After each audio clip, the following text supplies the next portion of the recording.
Jordan, and this is VENUM.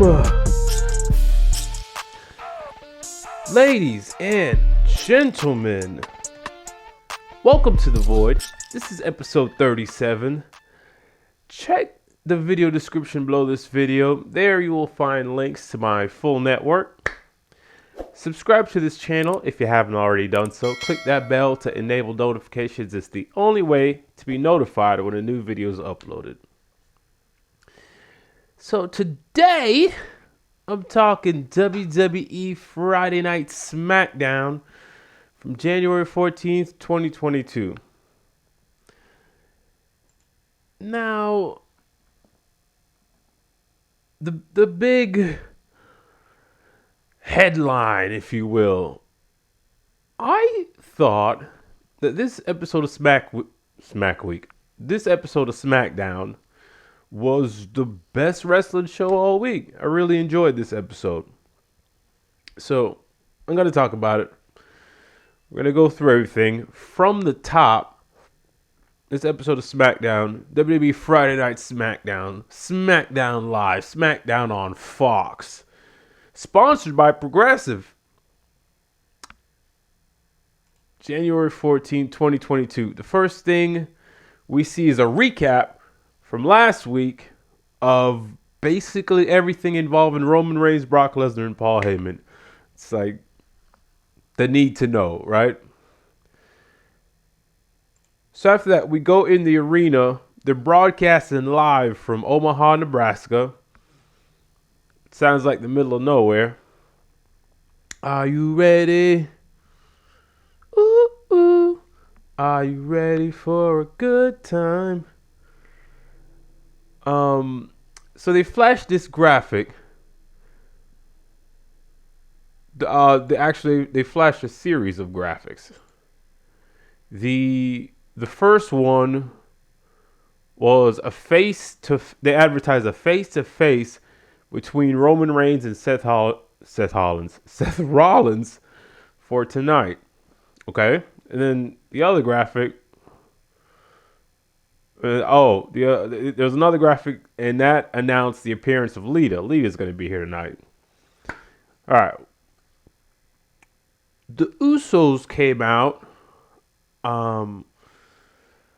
They came out wearing their Bloodline t-shirts and carrying their blue belts.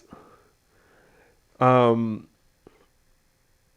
the Usos got in the ring. They grabbed microphones and they started talking. They started saying some shit. They mentioned how they beat the New Day, but they respect the New Day because the New Day pushes them to be their best. And eventually, they kind of asked, so what's next? What are we gonna do? Gonna hang out with Roman?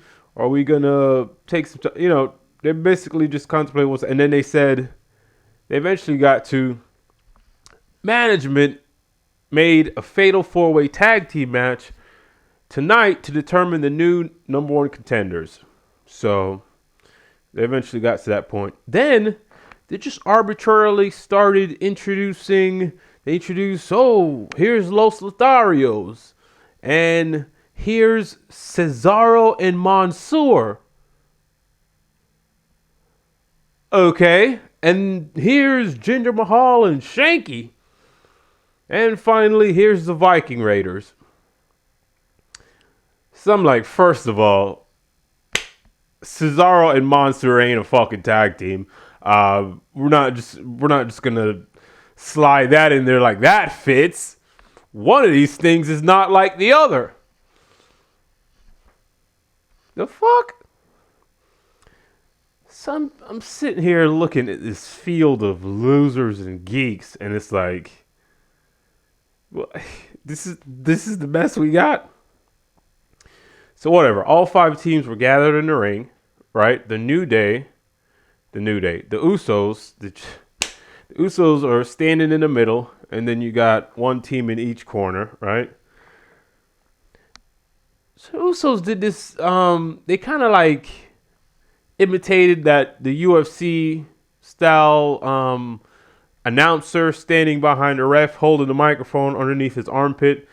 And and kind of imitated that gimmick. And one Uso's like, "We've discussed the rules in the back. Let's have a nice clean fight. No eye gouging. Keep it above the belt. And we're off." And then the Usos just turned and super kicked two dudes and then just rolled out the ring. And everybody started fighting. Everybody just started fighting. So fucking the Usos just incite a riot. And then we cut to a commercial break. When we came back, the Fatal 4-Way match was just underway. So it's a Fatal 4-Way tag team match. Shanky was in there being all tall.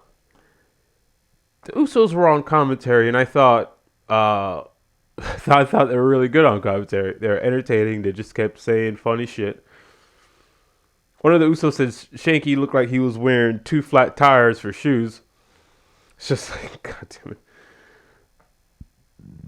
So overall, this match was good fun. I'm not usually a fan of matches involving more than 6 people because it's just like, it just becomes too much. It just becomes too much. It's too much to pay attention to, too much going on. But this was some decent action. It eventually got the crowd behind it. And like I said, the Usos were entertaining on commentary. The match felt like it peaked and climaxed at the right time. It didn't overstay its welcome. And the Viking Raiders won with a double team. One guy popped, like flapjack style, popped up the other guy, and the other Viking caught him into a power slam. Good night. So this was a nice opening. It took a while to actually get to the match, probably about 10 minutes into the program, but it's a WWE show. Let's just be glad it's not taking 22 to 25 minutes before a match actually starts. So this was a nice opening to SmackDown. Post-match, the Usos grabbed mics. They were like standing on top of the announce table outside. They grabbed microphones and just pretty much told the Raiders, "Hey, bring it. You guys are new contenders. We're down. We're here. We're ready to defend our belts. Yada, yada, yada." After that, they showed up progressive match flow. It's a video recap of the match between Charlotte, Flair, and Naomi from last week, right? That match where Sonya Deville just came out and kept changing the rules, and eventually Charlotte just won. So after that, we cut backstage to the WWE official, Sonya Deville. She's in their road office. When Naomi walks in, so they had some words back and forth. Naomi was expressing that she was frustrated at Sonya Deville messing with her career because last week she cost her a shot at the SmackDown Women's Championship. Based on Deville's response, it sounded like Deville's whole beef with Naomi is the fact that Sonya Deville doesn't feel like Naomi is acting like she should. Basically, she feels like Naomi's acting like a bigger deal than Deville thinks she is, which is whatever. She's like, "Oh, you're walking in here like you're a main talent when you're just a supporting actor or something like that, or a supporting role." So who knows? And then Deville eventually said to Naomi, as long as I got this jacket on, I'm the boss, and there's basically nothing you can do about it unless Naomi wants to get fined or removed from the Royal Rumble or even fired. So this is more Sonya Deville just throwing her power around, throwing her weight around, and just being a bitch, right? So, Naomi, she left, and as Naomi walked out, Adam Pearce walked in, and Pearce mentioned, "Oh, it's cold in here." And Naomi had mentioned earlier too, it was cold like Deville's heart or whatever.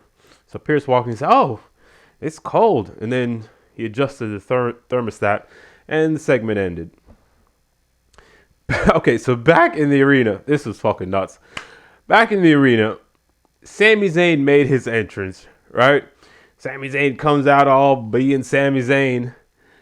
And as Sami made his entrance, there was a graphic that said, In-Zayn coming up next.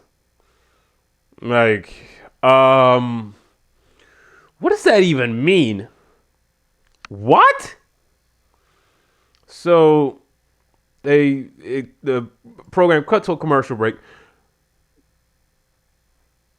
When the show came back, a video package of some of the history between Roman Reigns and Seth Rollins, right? So they played a video package of some of their history, which is a nice deal. It's a reasonable thing to do to just kind of, because you got this match coming up between Roman and Seth at Royal Rumble. So it's just kind of nice to refresh that for people who don't know the history. So I thought that was appropriate. After that, we're back in the arena, and Sami Zayn is talking into a mic, and he's standing on the entrance ramp. And I'm thinking, didn't he get in the ring before we cut to a commercial break? Why is he back up on the, this jarred with me. So I'm like, all right, whatever. But, I'll keep watching, obviously. So Sami eventually addressed Johnny Knoxville in the Royal Rumble match. Then Sami announced that he was going to enter the Royal Rumble match, which I thought he had already did, but I guess this is the official announcement. So then Sami said, "Oh, there's nobody better at being a jackass than me." And it's like, okay, that's a weird statement, but let's go with it.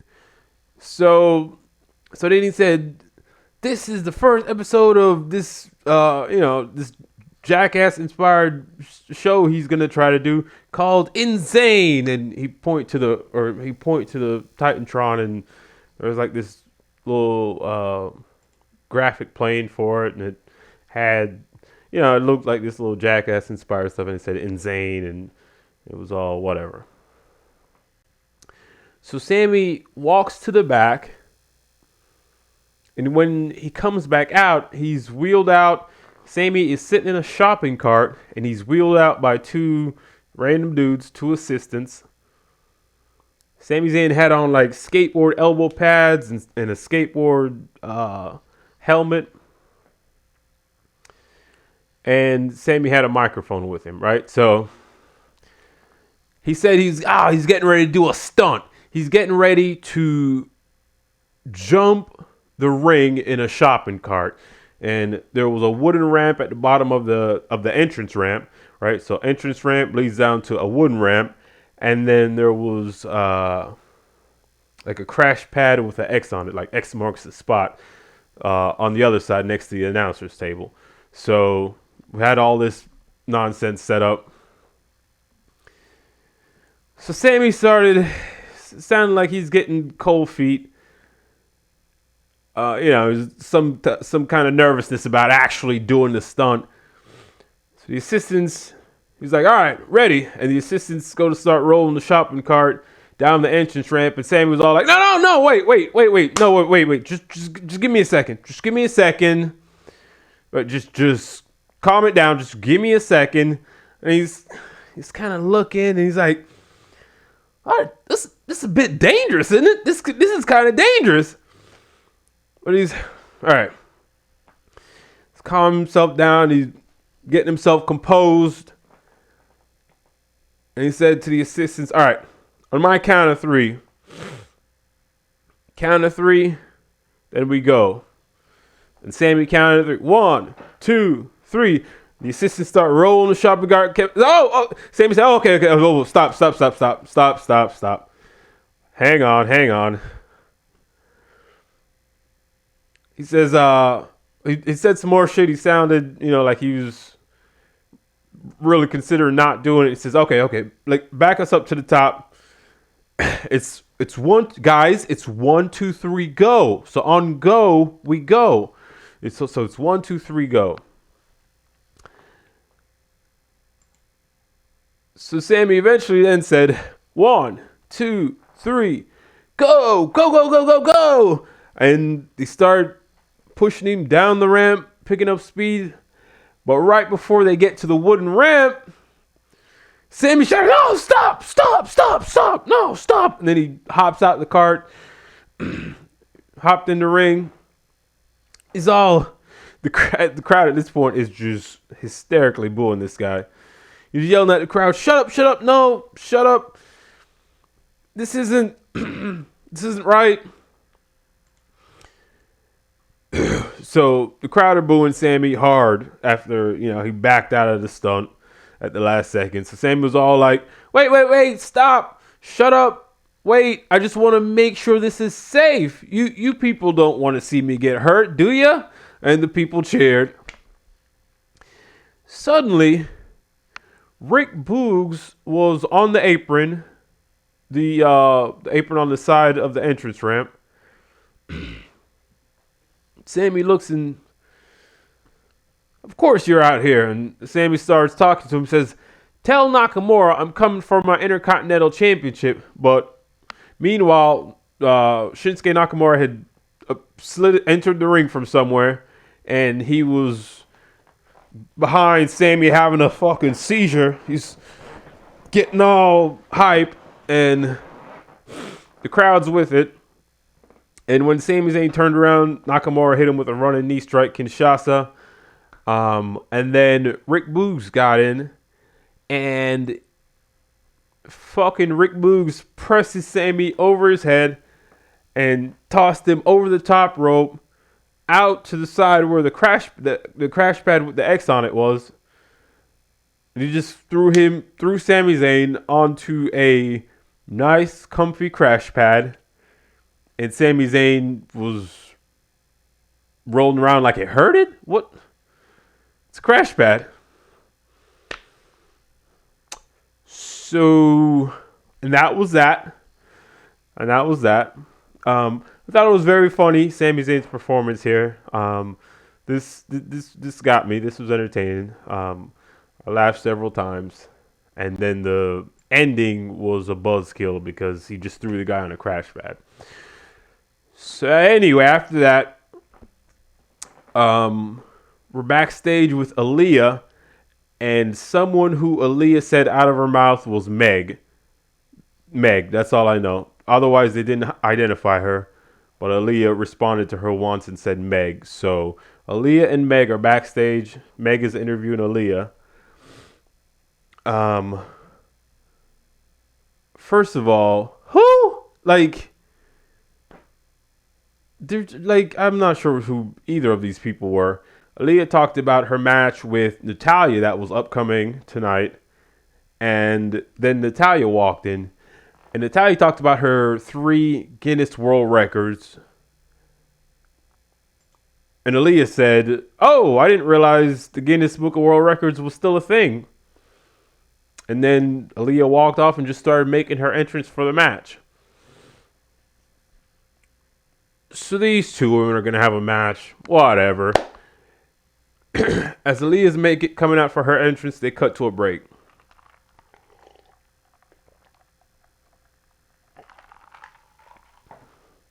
When they came back from the break, Natalya was just still backstage with old Meg. And they just did another interview. I thought Natalya would have made it to the ring by now. We just had a whole commercial break. But she's still doing backstage. Natalya said she was going to set another world record.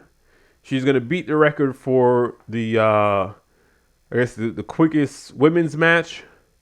The current record was 3.8 seconds. And she said she was going to beat that.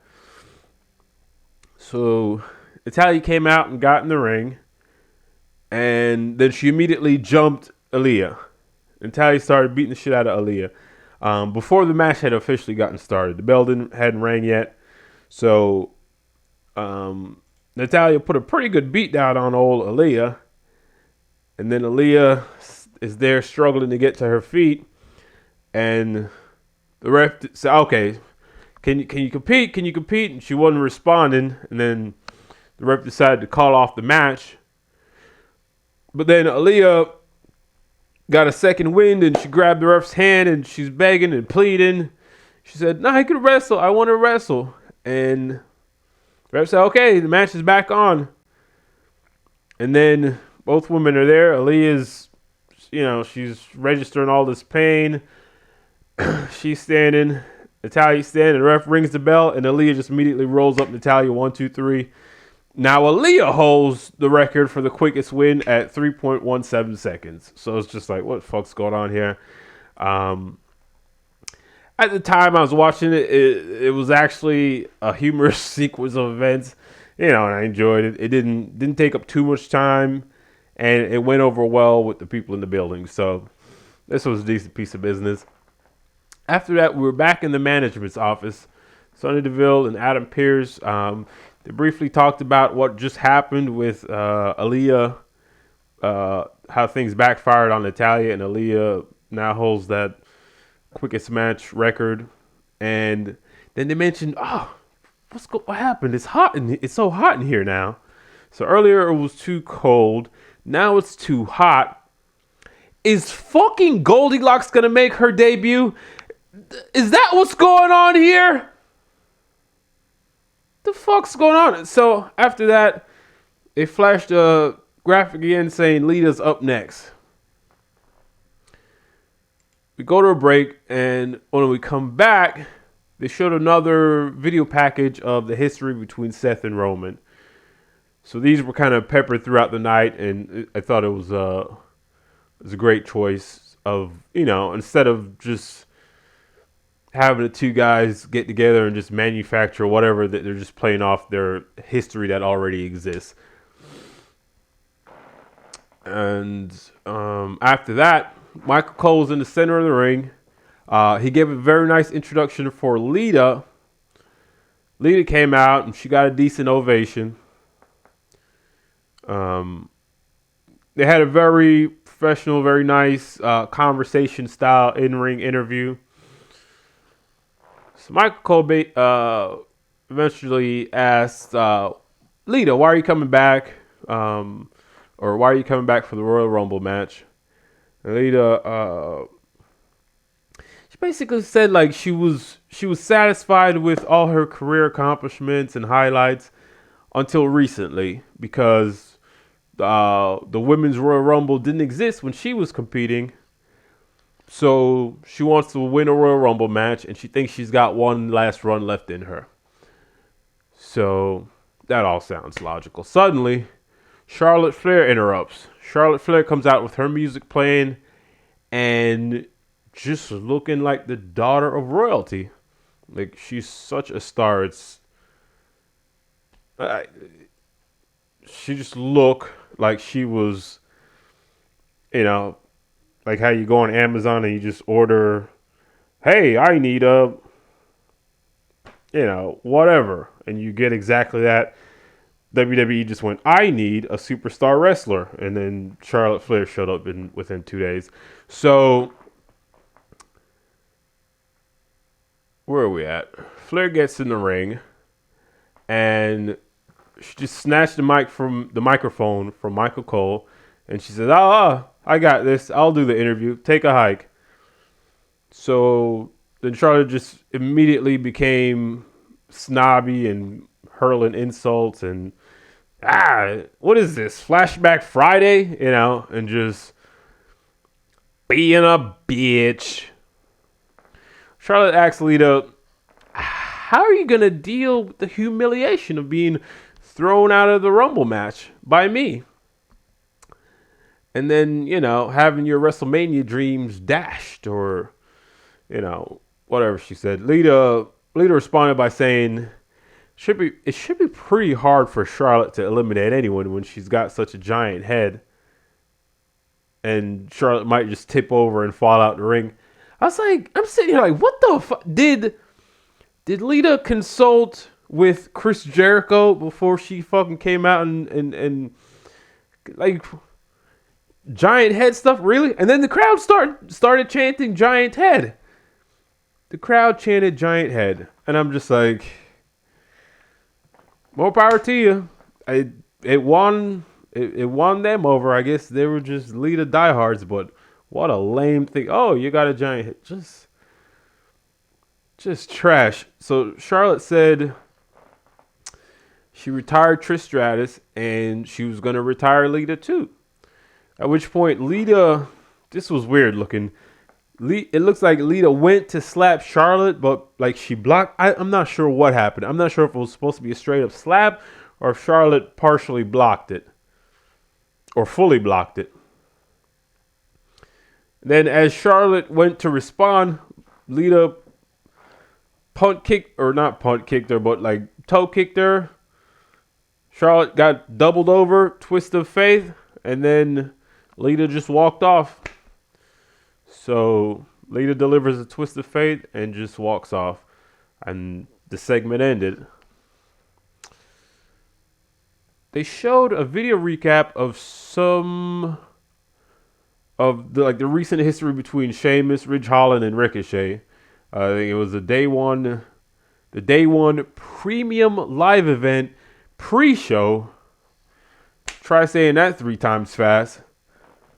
So on the day one pre-show, it was there that Ricochet, while teaming with Cesaro, did a flippy maneuver and landed his knee or his shin on Ridge Holland's nose and broke his nose, right? So after that, we cut backstage for an interview with Sheamus and Megan something. So we're getting there. We're getting more details of her name. First, it was just Meg.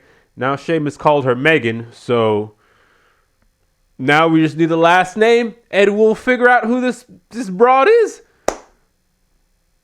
They just refuse to identify her. So Sheamus is with Megan for an interview.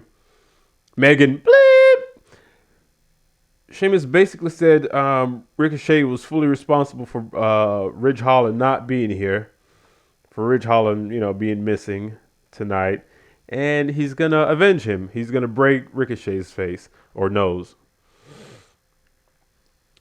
So Sheamus starts making his entrance. He's got that really nice AR, their augmented reality graphic that floats in the sky, and it's looks like a Irishman with his little hat, and it says Fight Night. It's a really nice looking graphic. They're not all winners, the augmented reality graphics, but Sheamus has a really nice looking one. So Sheamus starts coming out. We go to a break. When we come back, Ricochet made his entrance. So it's going to be a one-on-one match. As Ricochet is making his entrance, we cut to a direct-to-camera pre-taped interview with Ricochet, and he said he was going to break Sheamus' face, just like he did Ridge Holland. So he's a loose cannon. You can't... This fucking guy, he's going around breaking faces. So the match got underway. These two had a nice hard-hitting match. It was a nice combination of like a brawl mixed with Ricochet's high-flying antics. And, Sheamus always looks like he's fighting and beating people up for real. But I thought Ricochet was hanging with it pretty nicely, and his strikes looked good, nice and tight. So this was, this was a decent little bit of action here. And I thought this match also had a creative little finish. Ricochet went for a handspring something or other, but as he turned to do whatever he was going to do, Sheamus caught him in midair with a bro kick right out of midair, and boom, Sheamus wins. So yeah. After that, we're back in the office of management. Adam Pearce has fully removed his jacket now, and he and Sonya Deville are commenting on just how hot it is. Then Pearce says, I'll try to find a maintenance, and he takes off. So at this point, Sonya eventually removed her jacket because of the heat, and then as she turned around, Naomi walks in and says, well, I see you don't have your jacket on. And then Naomi's bowing up to Sonya Deville, no jacket, no boss, right? What? So So Naomi's an idiot. Is she taking this literally? I think myself and everybody else is under the impression that the jacket was a metaphor. Like, hey, when I'm dressed, in my suit, whatever, I'm here as in an official capacity. But if I'm in that ring dressed in ring gear, then we could have a match. I thought that's what we were talking about. No, Naomi's literally say, okay, when you physically have the jacket on, you're the boss. But now that you've taken it off, so Naomi's an idiot. She's an idiot for look how long this has been going on that Sonya Deville's just keeping her thumb on Naomi. And Naomi hasn't. Do they have an HR department? Like, what the fuck? Like, just why has this been going on so long? One call to HR and Sonya Deville should have been gone by now. So this is weird. So Naomi's literally taking the meaning that, Sonya Deville's taking off her jacket. So Naomi's probably the one who sabotaged the fucking thermostat. I don't know what's going on here. Suddenly, Naomi's getting all up in Sonya Deville's face. Adam Pearce runs back in and he gets in between the women. While he's doing that, Deville quickly puts her jacket back on like it matters. Like it fucking matters. What world is this? Naomi said all Sonya Deville had been doing is abusing her power and no one seems to be doing anything about it. Adam Pearce agreed with that and then continued to do nothing about it. So Adam Pearce, okay, Naomi, you had an unfair go at Charlotte. So next week, you're going to have a match with Charlotte Flair. And it's like, okay, but we still haven't addressed Sonya Deville's abusing of her power. What's to stop her from abusing her power next week? So just what the fuck? After that, we're back in the arena. Kofi Kingston made his entrance. They flashed the AR match graphic. It's going to be Kofi Kingston versus Madcap Moss. So they cut to a break, and when they came back, there's another history package for Seth Rollins and Roman Reigns. Like I said, these are just kind of sprinkled all throughout the night. And after that ended, Sir Kofi was in the middle of the ring. He had a mic stand, and he was reading from a scroll. It was a message from King Xavier, King Woods, whatever. And it's, it said Xavier Woods won't be medically cleared to compete in the Royal Rumble match. But never fear, Kofi is going to enter the match. Crappy Corbin and Madcap Moss came out to interrupt. They're talking shit on the microphone the whole way to the ring. Corbin said he was happy because he was rich and he just purchased a new $50,000 watch. It's like, who gives a fuck? Who cares? Who cares? Corbin said it would make him happy to eliminate Kofi from the Royal Rumble or some shit like this. This was weird. Madcap was wearing suspenders and like chino shorts with a belt, but no t-shirt. So he's got a belt on and suspenders. That doesn't make sense. So this was like a slight dip in the quality of the show. This whole match and segment. These Madcap and this crappy Corbin business is just grisly death. But I will take this match 1,000 times over ever seeing a Happy Talk segment. So this match wasn't a Happy Talk segment. So that's whatever. The match was fine. Madcap Monstrosity, Madcap Moss, won with a neck breaker of some description that they seem to be calling the punchline. So, whatever. After that, we went to a break. When we came back, burn it down! Seth Rollins came out. He was dressed like a gay tap dancing Michael Jackson. Or as I've written here, he was dressed like Michael Jackson. Rollins was making his way to the ring. And they cut to another break. It's like okay, some of these commercial breaks seem a bit excessive. After we came back, the Universal Studios champion Roman Reigns came out and he started making his entrance. It took Roman a week and 3 days to get down the ramp and into the ring. I know because I timed it with the calendar. So both men got face to face. Microphones in hand. And before anybody said anything, the crowd were They briefly chanted for Roman Reigns, Roman Reigns. So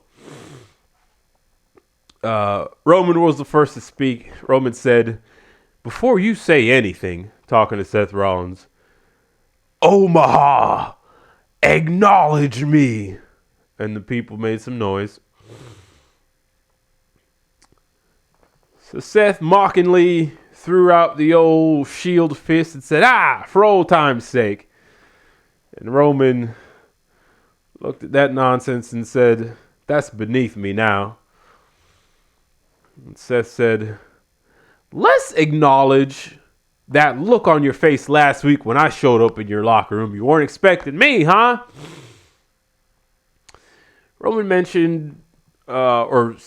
Seth mentioned their track record and how when it comes to not one-on-one, just when they compete for championship matches, the results are heavily weighted in Seth Rollins' favor. And Roman said, "You don't know what's going on around here these days, do you? I'm in God mode, like I'm untouchable." Rollins dropped a little bit more of their history and some facts on Roman.